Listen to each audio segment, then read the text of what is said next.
hay que tener cuidado con la periodicidad, porque la periodicidad te lleva a determinadas hipótesis. Mucha gente dice el problema empezó en los años 40. Ergo, la culpa es del peronismo. O dice, no, empezó en el golpe del 30. Ergo, la culpa son los golpes militares. Bueno, y podemos seguir, decir, vos podés, no, esto empezó con la caída de Frondizi, porque la caída de Frondizi generó y la va corriendo. Es decir, el punto de la periodicidad es que no es neutro políticamente. No es neutro. Si yo digo, empezó en el 30, hago una interpretación. Empezó en el 45, empezó en el 62, hago otra, ¿no es cierto?, interpretación. Es decir, no es neutra. Yo no lo tengo del todo claro. Quizás lo que suceda es que, digamos, cuando uno mira los datos empíricos, la realidad es que la Argentina empezó a perder peso relativo en la región y en el mundo en los años 40. Lo que pasa es que yo no creo que sea por el peronismo. Ahora, en los años 40 vos te encontraste, es decir, cuando Brasil entra en la Segunda Guerra aliado a Estados Unidos, ahí Brasil se te empezó a despegar. Pero no por una causa específicamente argentina, porque si no Brasil pasó a jugar un papel en la política global, ¿no es cierto?, más importante, y a consecuencia del alineamiento de la guerra, Estados Unidos le dio a Brasil un empuje económico en alguna medida importante.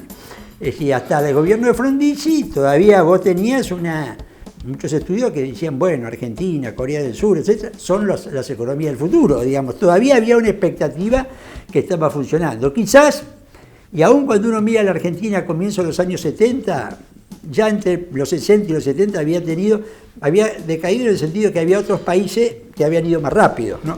Hay una frase de Sarmiento que dice, a veces caminar despacio también es retroceder. Pero la Argentina tenía quizás ese tipo de situación en los años 60, en el momento de los 70. Es decir, no es que vos dejabas de caminar, lo que pasa es que otros empezaban a caminar más rápido. Ahora ya después, y esto hay que manejarlo, yo te diría, con mucha prudencia, porque la realidad es que los 30 y pico de años de democracia han coincidido con un periodo malo global, ¿no? Creo que hay un proceso gradual. A ver, hagámoslo así, yo puedo decir los últimos 70 años, 75 años, pero la mitad gobernó el peronismo, una cuarta parte gobernaron radicales o aliados radicales y una cuarta parte los militares. Es decir, si yo pongo el periodo ese y tampoco yo tengo nítidamente como decir, mira, la economía con este funcionó mal y con este bien. No, son mucho más claroscuros en este sentido.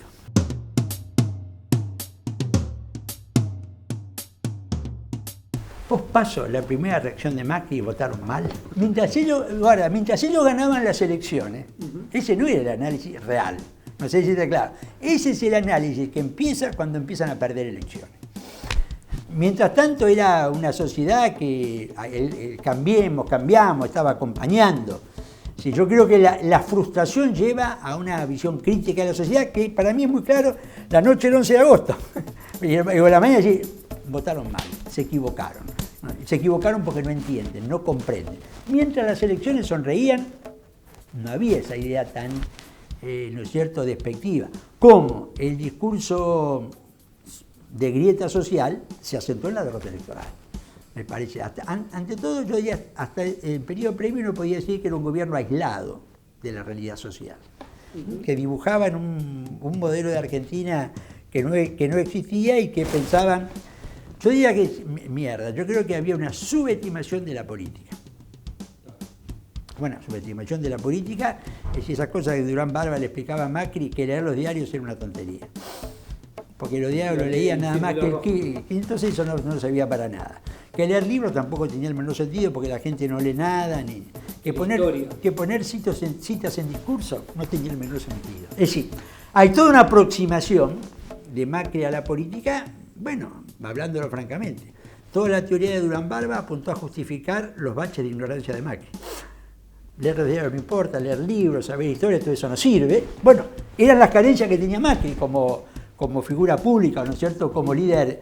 Yo creo que hubo una subestimación de todo eso, en lo cual sí podía entrar, ¿no es cierto?, y había una subestimación de la sociedad, la gente es ignorante, no entiende, no sabe, no lee, no le interesa, no te preocupes por explicar nada. No sé si, es decir, yo creo que ahí estaba el punto. La bronca, la frase del Grupo Fragata yo la veo cuando empiezan a perder elecciones, como fenómeno sociopolítico.